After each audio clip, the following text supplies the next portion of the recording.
एका घनदाट जंगलात एका डोंगर माथ्यावर श्री स्वामी समर्थ तपश्चर्येत लीन असतात. तिथून एक पायवाट गावात जात असते आणि त्या वाटेवर अनेक प्रवासी ये जा करत असतात.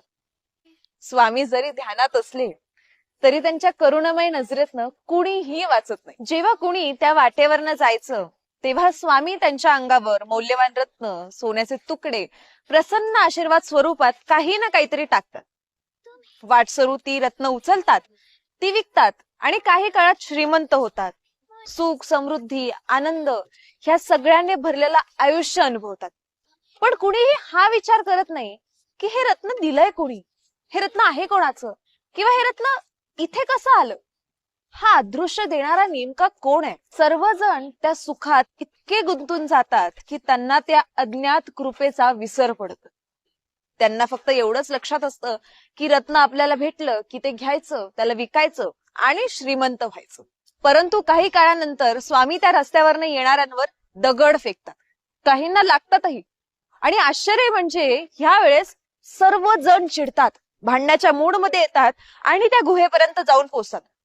जाब विचारायचा आहे म्हणून म्हणतात, हे कोण आहे ज्यांनी आमच्यावर दगड फेकलं, का फेकले, याचा जाब आम्हाला मिळालाच पाहिजे. स्वामी शांतपणे त्यांच्या समोर येतात आणि बोलतात, बाळांनो, रत्न दिली तेव्हा कुणीही हे विचारलं नाही की ही कुणी दिली, का दिली.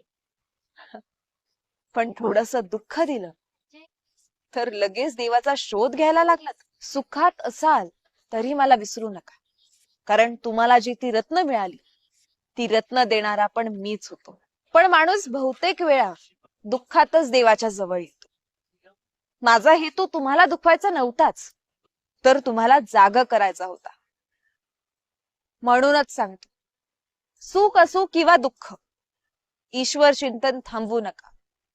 श्रद्धा, भक्ती हेच खरे रत्न आहेत.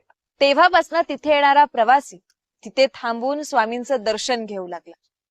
रत्न मिळो अथवा ना मिळो, तिथे थांबून स्वामींचं दर्शन घेऊन त्यांचा आशीर्वाद मिळणं हेच त्यांच्यासाठी खरं रत्न ठरलं, खरं धन ठरलं. सुखात असाल तर देवाला विसरू नका आणि दुःखात असाल तर देवावर शंका घेऊ नका, कारण आपल्या आयुष्यात जे काही होतं हे त्यांच्याच मर्जीने होतं आणि आपल्याला जे काही मिळतं हे आपल्या चांगल्यासाठीच असतं. सुखात गर्व नको, दुःखात विषेद नको. स्वामींचं नाव घ्यायला कधीही उशीर नको. श्री स्वामी समर्थ महाराज की जय. ही होती आजची गुरुवार प्रेरित कथा. भेटूया पुढच्या गुरुवारी. तोपर्यंत श्री स्वामी समर्थ. जय जय स्वामी.